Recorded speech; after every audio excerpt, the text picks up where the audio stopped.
जय हिंद, वंदे मातरम।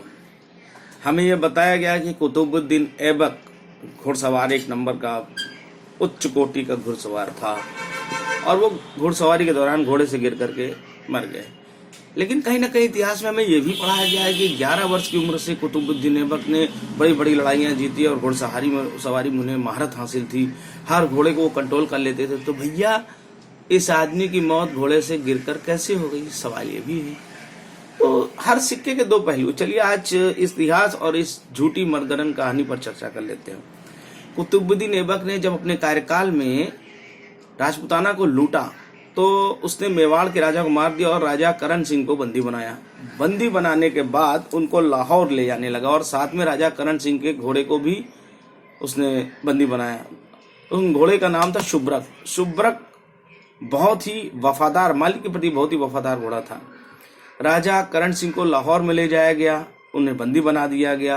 राजा करण सिंह ने मौका पाकर के उसके चंगुल से छूटने की कोशिश की, लेकिन इस प्रक्रिया में वो पकड़े गए। और इसकी खबर जब कुतुबुद्दीन ऐबक को हुई तो झल्लाहट में उसने एक आदेश पारित किया कि कल के दिन राजा करण सिंह की गर्दन सिर से अलग कर दी जाए, धड़ से अलग कर दी जाए। और उसने ये भी कहा कि उसकी गर्दन को काटने के बाद उसे मैदान पर खेला जाए, जिसे आज की तारीख में पोलो कहा जाता है, पोलो की तरह।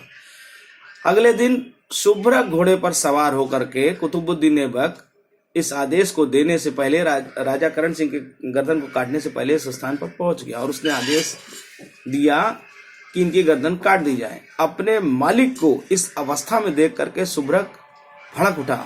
चूंकि कुतुबुद्दीन ऐबक आदेश देने से पहले उसी घोड़े पर बैठा था, शुभ्रक से बर्दाश्त नहीं हुआ और उसने अपने स्टाइल में, जैसे घोड़े कूदा करते हैं, शुभ्रक ने इस तरह से हलचल मचाई कि कुतुबुद्दीन ऐबक जमीन पर नीचे गिर पड़ा और अपने खुरों से कुतुबुद्दीन ऐबक की छाती पर शुभ्रक ने तब तक जबरदस्त वार दिए जब तक कुतुबुद्दीन ऐबक की मौके पर मौत नहीं हो गई। और मरने के बाद घोड़ा, वफादार घोड़ा, राजा करण सिंह की ओर भागा।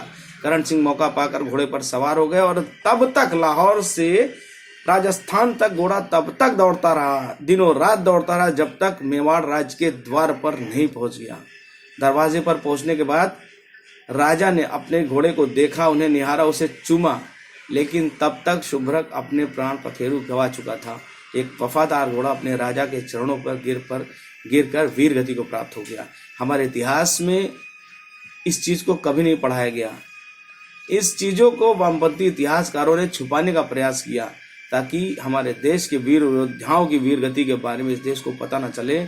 और हमेशा उन्होंने मुगलों का महिमा मंडन किया, मुगलों को महान बताया और हमारे देश में मुगलों का ही चरितार्थ इन इतिहास और कहानियों का कार्य कर करके हमारी पीढ़ी को बर्बाद करने का काम किया। तो कम से कम आज सारी चीजें पब्लिक डोमेन में है। इतिहास के दोनों पक्षों को जानने का जब हम दोनों पक्षों की ओर जानने के लिए जब हम आगे बढ़ेंगे तो हमें पता चलेगा कि कितना बड़ा फ्रॉड आजादी के बाद से 1970-80 दशक तक इस देश में जो सेक्युलर शिक्षा मंत्री बने, उन्होंने इतिहास के साथ कितना बड़ा छेड़खानी किया।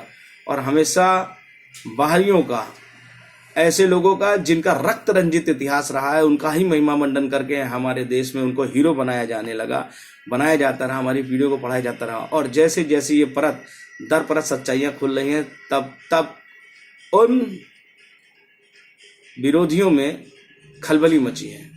इसलिए बेहतर है कि हमारे देश का जो एक युवा पीढ़ी है वो इतिहास को जाने, विचार करे कि हमारे देश के साथ आज़ादी के बाद कितना बड़ा फ्रॉड होता रहा। जय हिंद, वंदे मातरम।